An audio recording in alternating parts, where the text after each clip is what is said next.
Cek cek tes 1 2 1 2 1 2 3. Ya halo teman-teman, kembali lagi kita di siaran favorit kita semua, apalagi kalau bukan siaran suka-suka. Ya, akhirnya kita kembali lagi setelah sebelumnya kita sempat vakum. Tapi kan memang gitu ya, namanya juga siaran suka-suka ya kan. Karena dia update-nya suka-suka aja gitu. Karena ini kan emang dibuatnya secara suka-suka. Nah tapi teman-teman, kali ini sebelumnya saya mau sedikit curhat dulu ya. Jadi saya kan kerja di sebuah universitas swasta, dan di sana itu saya bukan sebagai dosen ya, tapi saya di sana itu sebagai laboran gitu. Jadi yang ada di lab lah, yang ngurus-ngurus lab.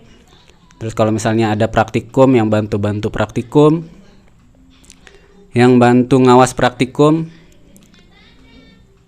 Dan setelah bekerja di sana, di situ ternyata saya menemukan suatu hal yang sangat-sangat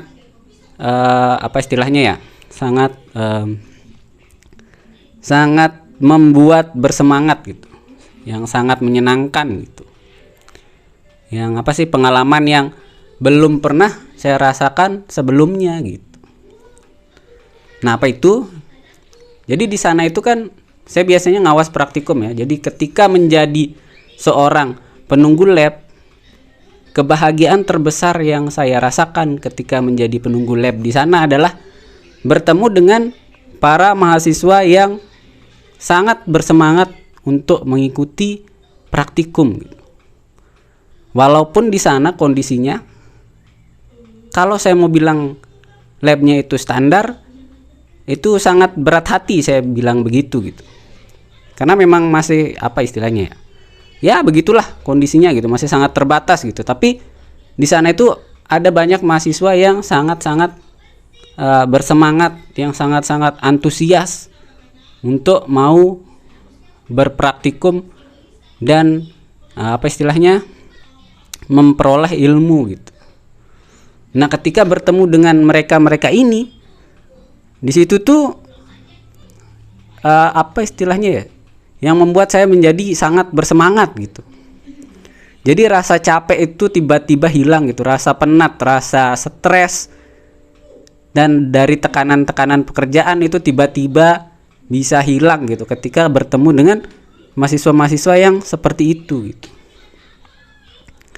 Gak tahu kenapa ya, cuma seneng aja gitu ketemu teman-teman mahasiswa yang sangat bersemangat, yang sangat aktif ikut praktikum, yang sangat-sangat asik diajak diskusi. Tuh saya sangat seneng banget gitu. Energi itu jadi terasa full gitu. Jadi kayak misalnya sebelumnya itu capek gitu, tapi setelah ketemu mereka tuh tiba-tiba jadi energi itu langsung full gitu, langsung tercas secara maksimum gitu energinya. Nah tapi sebaliknya, ya namanya kan di sana ya, di kampus ya, ada juga mahasiswa-mahasiswa yang ya bisa dibilang dibilang mau ikut praktikum, mereka itu agak nggak niat gitu. Jadi ada aja mahasiswa yang nggak niat ikut praktikum gitu, jadi cuma sekedar datang, terus datang ke sana juga cuma duduk-duduk aja gitu, cuma nontonin temennya, terus main HP. Padahal kan sebenarnya nggak boleh main HP, dan itu udah kita kasih tahu tapi tetap nggak didengerin. Nah terus juga banyak ngeluhnya gitu. Jadi lebih banyak ngeluhnya daripada kerjanya gitu. Nah kalau ketemu sama mahasiswa-mahasiswa yang modelan begini, itu yang membuat tingkat stres itu lebih tinggi gitu. Jadi lelah itu jadi semakin berkali-kali lipat gitu. Jadi kebalikannya sama yang tadi. Kalau ketemu yang jenis ini tuh stres, terus capek itu jadi lebih memuncak gitu. Jadi ya, tapi ya mau gimana ya, namanya juga di kampus kan. Jadi ada berbagai macam mahasiswa.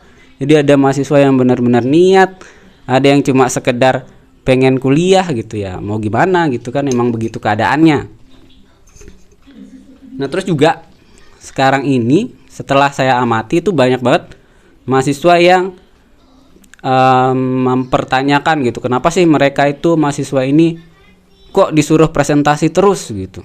Jadi dari dosennya dia itu disuruh presentasi terus gitu.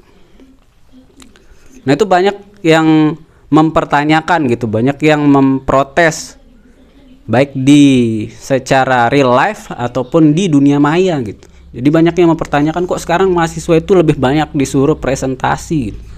Terus dosennya kerjanya ngapain? Apa dosennya malas atau gimana gitu. Nah untuk menjawab ini, di episode kali ini kita akan mencoba untuk membedah fenomena ini gitu.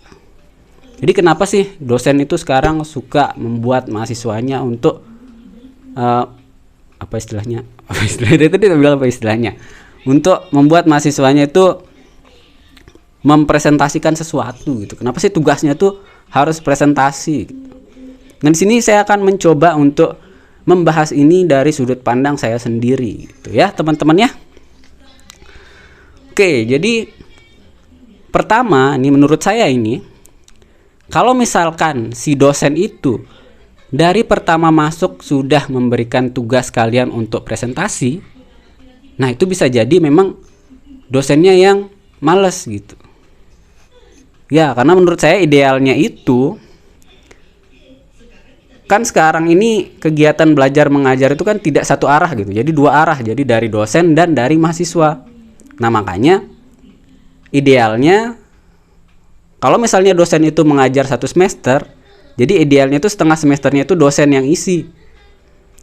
Jadi bisa dosennya itu ngasih konsep-konsep gitu, ngejelasin konsepnya dulu gitu. Nah, baru nanti setengah semesternya itu dibiarkan kepada mahasiswanya gitu.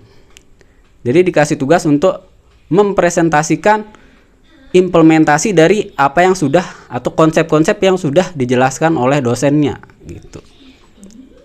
Jadi makanya idealnya itu harusnya begitu gitu. Jadi setengah, kalau misalnya dosennya full ngajar ya udah setengahnya itu dosennya, setengahnya buat mahasiswa gitu. Jadi dua arah. Ininya proses belajar mengajarnya itu secara dua arah gitu. Jadi lebih interaktif, ya kan? Jadi bukan dari dosennya aja gini yang ngejelasin gitu. Jadi mahasiswa juga bisa mengeksplor dirinya. Dan kenapa harus presentasi? Nah ini, kalau menurut saya, kenapa dosen memberikan tugas presentasi? Yang pertama adalah supaya mahasiswanya mau belajar gitu. Yang kedua, supaya si dosen ini bisa menilai sejauh mana niat dari mahasiswanya. Apakah mahasiswanya memang niat belajar? Apakah mahasiswanya ini memang mau belajar? Atau cuma sekedar datang untuk ya nerima ilmu aja gitu. Jadi dia nggak niat sebenarnya, jadi cuma sekedar datang gitu. Nah lewat presentasi ini, dari pandangan saya lewat presentasi ini, dosen tuh jadi lebih bisa menilai mahasiswanya gitu. Kenapa begitu? Karena kalau misalkan gini sekarang, oke dosennya ngasih tugas nih, cuma ngasih tugas soal misalnya. Nah itu kan si mahasiswanya bisa nyontek di temennya. Atau misalnya kalau dikasih makalah, sekarang bisa searching di Google, copy paste gitu kan.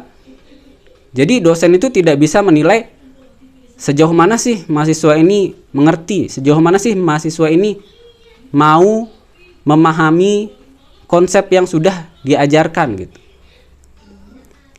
Tapi kalau lewat presentasi, si dosen ini jadi lebih bisa menilai mahasiswanya gitu. Jadi contoh misalnya, kan sering kita lihat nih, mahasiswa presentasi kan harus buat slide ya kan.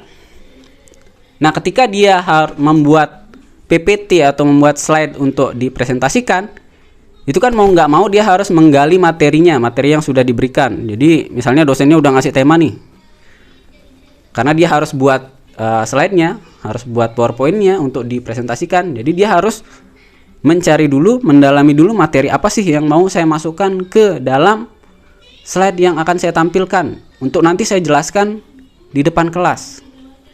Ya kan? Jadi kayak gitu tuh. Nah jadi dari sini mau nggak mau si mahasiswa itu akan menggali lebih dalam tentang materi yang diberikan oleh dosennya. Dan outputnya nanti dosennya itu bisa menilai si mahasiswa ini beneran berniat untuk mendalami materi atau cuma sekedar membuat untuk menyelesaikan tugas yang diberikan gitu. Nah, dari mana si dosen bisa tahu? Tentunya dari bagaimana cara teman-teman mahasiswa ini mempresentasikan tugas yang diberikan gitu.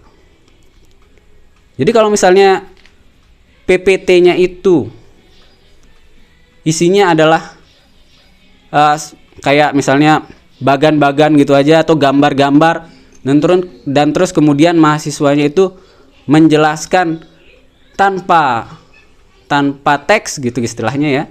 Jadi dia menjelaskan dari gambar dan bagan yang sudah dia buat. Nah, itu berarti si mahasiswa itu benar-benar berniat untuk memahami apa yang diberikan atau apa yang dikasih, tugas apa yang dikasih oleh si dosen gitu. Nah, tapi sebaliknya misalnya PPT-nya itu cuma terdiri dari teks aja, dan ketika presentasi si mahasiswa itu cuma membaca, ya itu kan berarti kelihatan ya kan kalau mahasiswa itu memang tidak niat gitu. Jadi cuma sekedar pengen ya yang penting tugasnya selesai gitu, yang penting tak presentasiin gitu, ya kan. Tapi kalau misalnya kayak tadi nih, dia buat ada bagan-bagan kan, bagan-bagan, terus dia jelasin ini begini tanpa teks dan lain sebagainya. Nah, itu kan berarti dia sebelum dia membuat, dia memahami dulu nih. Dia memahami materinya dan dia paham apa yang mau dia presentasikan gitu.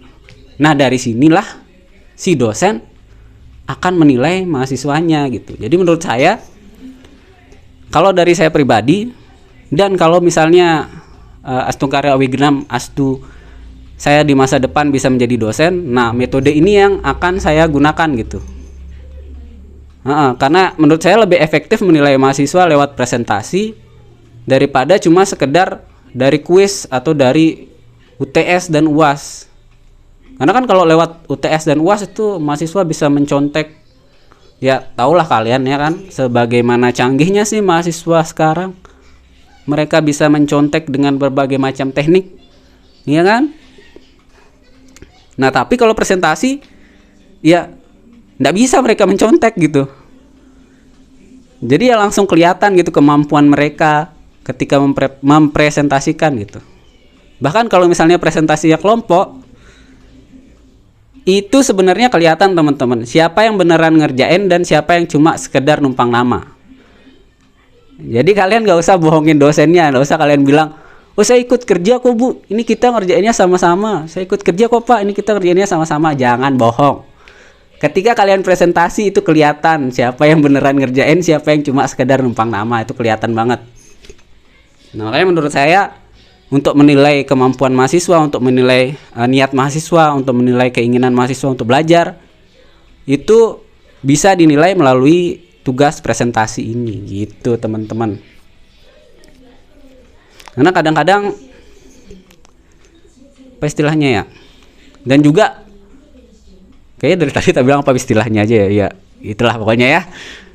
Dan juga gini misalnya teman-teman ya, dari presentasi ini itu bisa membuka ruang untuk berdiskusi gitu. Jadi kalau misalnya dosennya aja yang ngejelasin nih, dosennya aja yang presentasi, biasanya mahasiswa itu segan untuk bertanya gitu, takut untuk bertanya. Nah, tapi ketika teman-temannya nih yang presentasi, teman-temannya nih yang jelasin materi, ya dia tuh mahasiswa itu lebih berani untuk bertanya. Karena toh yang di depan ini teman saya gitu. Jadi saya tanya aja dia gitu. Dibandingkan dengan kalau kita mau nanya dosen, biasanya kan segan tuh. Kan dosennya bilang, ada pertanyaan? Diam gitu. Udah ngerti? Udah. Ada pertanyaan? Diam.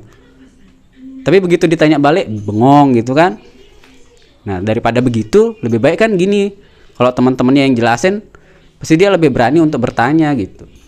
Nah, dari situ kemudian akan membuka ruang untuk berdiskusi. Jadi mahasiswa tuh jadi lebih aktif gitu. Dan dari sini juga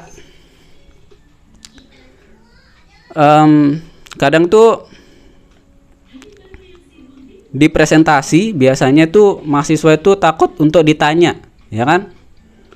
Bahkan kadang-kadang tuh kalau misalnya dosennya tidak mewajibkan mahasiswanya untuk bertanya, Si yang presentasi ini biasanya mewanti-wanti temennya, tolong kalian jangan nanya, jangan ada yang nanya. Kalau ada yang nanya, saya pukul kalian satu-satu, ya kan? Atau kalau misalnya dosennya ini mewajibkan harus ada pertanyaan, biasanya tuh pertanyaannya disetting, ya nggak sih? Jadi biasanya dikasih nih, kamu nanti nanya ya, tapi tanyain yang ini nih, karena dia sudah paham. Jadi kayak gitu. Nah kalau kejadiannya kayak gitu, itu tidak membuka ruang diskusi. Jadi saran saya buat teman-teman nih yang dapat tugas presentasi, kalau misalnya ada sesi pertanyaan, open aja gitu, terbuka aja untuk menerima semua pertanyaan. Karena dosen itu pasti sudah tahu kemampuan teman-teman gitu, dari bagaimana cara teman-teman presentasi. Kalau misalnya teman-teman presentasinya itu dengan cuma membaca slide, membaca teks, ya udah gitu, dosennya tidak akan berekspektasi kalau kalian bisa jawab. Nah tapi kalau misalnya kalian ini sudah sangat effort gitu, sudah sangat mempersiapkan diri untuk presentasi, sudah membuat presentasi dengan sangat baik, dan sudah mempresentasikan itu dengan baik, dan kalaupun misalnya waktu itu kebetulan nih yang pertanyaannya itu yang kalian belum pahami, ya udah coba aja jawab dulu gitu. Jadi misalnya kalian nggak tahu nih, tapi dicoba aja gitu, dicoba aja jawab dulu gitu. Sepengetahuan kalian, seapa yang kalian pikirkan gitu. Kenapa? Itu supaya dosen itu tahu gitu, bagaimana cara berpikir kalian, bagaimana cara kalian menarik kesimpulan, bagaimana pola pikir kalian gitu. Jadi coba aja dijawab dulu supaya dosennya tahu gimana sih cara kalian berpikir.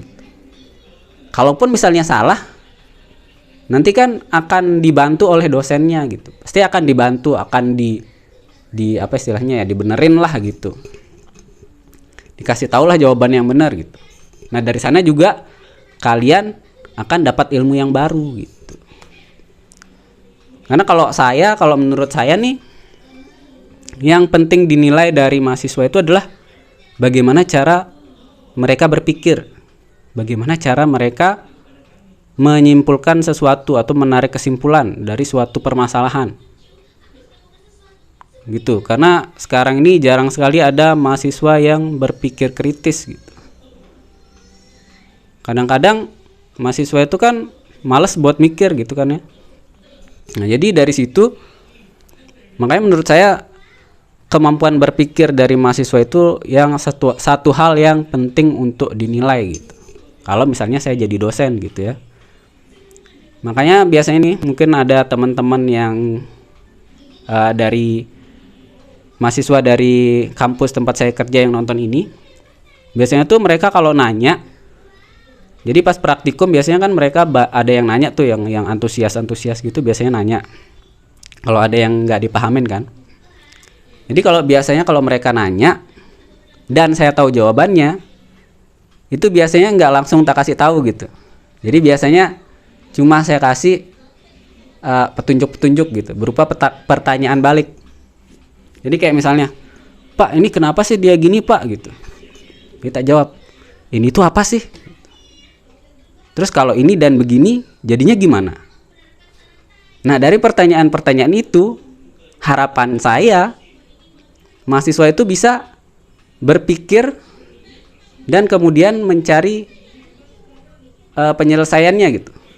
Dan ketika mereka menjawab pertanyaan-pertanyaan itu dan pada akhirnya bisa menarik kesimpulan sendiri, nah di situ artinya mereka itu beneran paham gitu. Karena kalau misalnya nih ada pertanyaan, terus saya tahu jawabannya nih, terus ya udah tak kasih tahu aja dia nih, Pak ini kenapa sih gitu? Oh itu karena ini gitu. Udah gitu. Begitu aja. Mahasiswanya responnya cuma, oh ya oke, noted. Saya catat gitu. Saya catat, udah gitu. Cuma sampai situ. Jadi mereka tidak akan menggali lagi dari mana sih sampai bisa dapat jawaban seperti itu. Gitu. Jadi kalau kita misalnya cuma kasih tahu langsung, itu mereka tidak terlatih untuk mencari tahu dari mana sih jawabannya itu Karena biasanya mahasiswa kan cuma nerima aja gitu. Jadi dikasih tahu gini, jawabannya gini, oke itu gitu. Jadi dia nggak nyari tahu tuh, nggak nyari tahu tuh dari mana sih dapat jawaban itu gitu. Nah tapi kalau kita kasih pertanyaan balik, kita kasih petunjuk-petunjuk supaya mereka bisa menarik kesimpulan sendiri. Nah dari situ alur berpikir mereka itu lebih terlatih gitu. Jadi gitu kalau menurut saya kayak gitu. Karena saya pingin melatih cara berpikir teman-teman ini gitu. Sombong banget ya bilang. Padahal saya juga bodoh sih. Tapi ya gitulah pokoknya. Setelah kerja di sana dan ketemu mahasiswa-mahasiswa, jadi saya tertantang untuk itu gitu. Jadi melatih lah biar ya janganlah malas-malas mikir gitu. Karena mahasiswa kan biasa gitu kan, banyak yang malas mikir gitu. Ya saya nggak bisa nyalahin juga sih, karena saya selama menjadi mahasiswa dulu juga kayak gitu. Jadi malas banget mikir gitu. Bahkan dari semester 1 sampai semester 4 kayaknya itu ya. Itu kayaknya saya nggak pernah mikir deh. Jadi kalau dikasih tugas ya udah jawab gitu.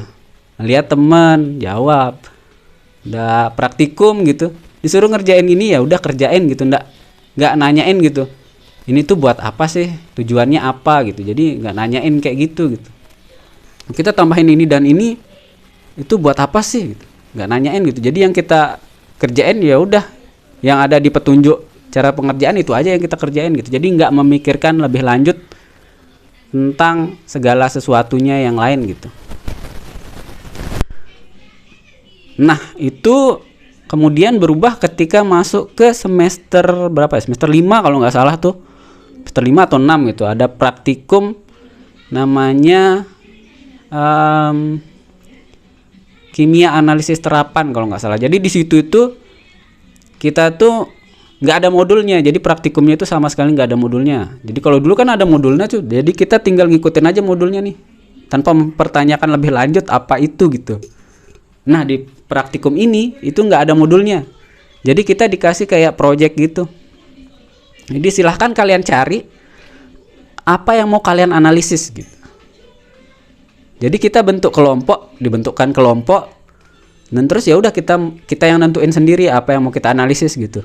Metodenya kita yang cari sendiri, semuanya kita yang cari sendiri gitu. Jadi nanti kita serahin ke dosen, misalnya udah nemu nih metodenya, kita serahin ke dosen yang lihat oh oke, benar nih metodenya, lanjut praktikum langsung. Nah dari situ itu baru awal mula saya mulai berpikir di masa kuliah gitu. Jadi sebelum itu ya udah saya terima aja gitu. Jadi pas masuk ke situ jadi baru akhirnya mikirin nih, ini praktikum ini kita ngapain sih, ini ditambahin ini kenapa sih, kayak gitu. Jadi baru mulai berpikir. Dan puncaknya itu waktu nyusun skripsi ya. Jadi karena waktu itu skripsi saya nggak tahu kenapa terbentur.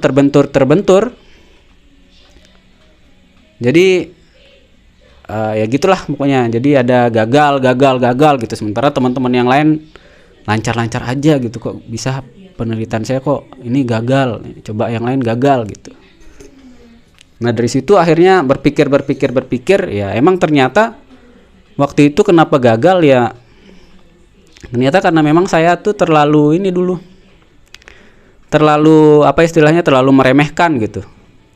Jadi kayak udah merasa pinter, jadi udah terlalu meremehkan. Jadi karena saya kan kurang membaca juga waktu itu kan. Jadi karena kurang membaca, terlalu meremehkan penelitiannya. Jadi kayak kelihatannya simpel nih. Jadi baca jurnal kan, metodenya gini aja, simpel lah gitu. Jadi kok ini gitu, santuy gitu. Tapi gara-gara itu terbentur. Nah dari situ akhirnya tahu ternyata ada detail-detail kecil yang harus kita perhatikan dalam penelitian. Dan karena gagal terus itu akhirnya melatih, mau tidak mau harus melatih otak saya untuk berpikir terus gitu. Karena kalau saya berhenti berpikir, ya udah nggak selesai skripsinya nih. Jadi dari kegagalan itu akhirnya yang membuat saya tuh terus belajar untuk berpikir, belajar untuk menggunakan otak ini gitu. Jadi ini gagal nih, diapain ya gitu. Ini dipikirin lagi, ini harus diapain nih biar selesai nih. Coba pakai yang ini, coba pakai metode ini. Nah dari situ karena gagal itu akhirnya saya banyak membaca, banyak belajar lagi, dan banyak berpikir intinya ya. Jadi gitu. Dan dari situ akhirnya saya sadar ternyata kegagalan itu memang membuat kita untuk belajar gitu. Asalkan kita tidak menyerah. Jadi dari kegagalan itu ada banyak hal yang bisa kita pelajari. Gitu teman-teman. Makanya nih buat teman-teman mungkin yang lagi penelitian, yang lagi skripsi, yang lagi penelitian, kalau misalnya teman-teman ini apa istilahnya, hasil penelitiannya itu kurang memuaskan, sementara teman-teman kalian yang lain itu lancar-lancar aja, itu kalian jangan berkecil hati. Karena dari kegagalan itu ada banyak hal yang bisa kalian pelajari gitu. Bahkan dari kegagalan itu kadang-kadang mungkin kalian gagal karena ditantang oleh Tuhan, ditantang oleh alam semesta ini untuk terus menggunakan kemampuan otak kalian gitu. Jadi kayak kamu nih sebenarnya tuh masih bisa lagi. Kalau tak kasih sekarang kamu lancar, otakmu sia-sia nih, kemampuan otakmu sia-sia nih. Oke, saya kasih kamu gagal gitu. Supaya kamu bisa memanfaatkan lagi otakmu. Ya, mungkin kayak gitu kan. Nah, makanya jangan berkecil hati nih buat teman-teman yang penelitiannya kurang memuaskan hasilnya gitu. Jangan berkecil hati kalau ngelihat teman kalian tuh penelitiannya kok lancar-lancar aja gitu. Karena serius ini teman-teman, ada banyak hal yang bisa kita pelajari dari kegagalan gitu. Begitu. Ya, mungkin itu aja yang bisa saya sampaikan buat teman-teman yang masih kuliah. Tetap rajin belajar. Walaupun mungkin kalian ngerasa kalian salah jurusan, tapi ya tetaplah jalani hidup kalian gitu. Jadi jalani aja dengan semangat, pelajari aja gitu. Siapa tahu memang di sana jalan kalian gitu untuk mencapai kesuksesan gitu.